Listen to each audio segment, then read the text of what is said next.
Well, one of the key features of last year's communiqué is the promotion of free trade. Both Germany and China agree on the advantages of free trade, but the sentiment is not shared by the U.S. administration under the leadership of Trump.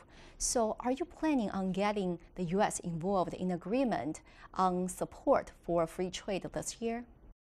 Well, definitely, free trade is going to be on the agenda. It's even going to figure prominently. And as we know from the ministerials that we had, for example, the finance minister meetings, it will be less easy to or more difficult to find a consensus this year. But how confident are you in making this down? It's too early to tell. I cannot prejudge. You know, these summits, they have their own dynamic, and I just hope that we will be able to make some good progress on this issue as well. Well, as you've just mentioned, the U.S. is very hesitant in its support for free trade. So how much do you think you can push the U.S. to say yes to the phrase like opposing protectionism and supporting free trade? Well, in the end, it's a consensus that we need. There's no majority decision, so everybody has to agree, and we'll see whether we will be able to find some wording which is agreeable to everybody to have a new consensus. Well, coping with climate change is another major threat for the G20 Summit.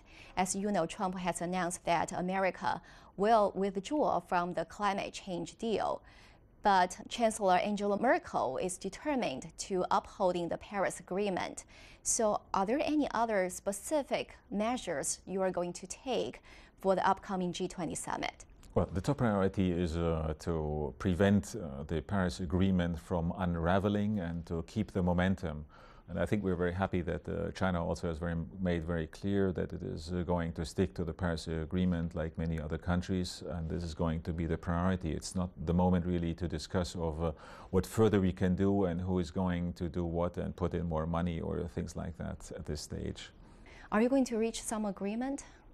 I can't tell at this stage. Well, what can you tell to us?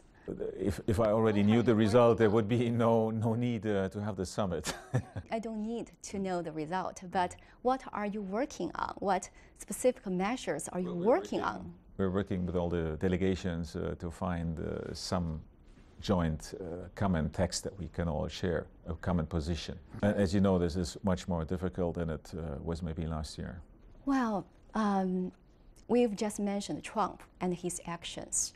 And Chancellor Merkel also said that Germany needs to take responsibilities of its own fate. So is this a sign that Germany is moving away from the U.S.? Well, the U.S. is going to remain an important, very important partner for us. We have more differences when it comes to important topics like the G20 issues I just mentioned. We have more disagreement than we had last year. But at the same time, we see also that we share more things in common, for example, with a country like China. When it comes to G20 issues like climate change, when it comes to the importance of WTO, we see eye to eye.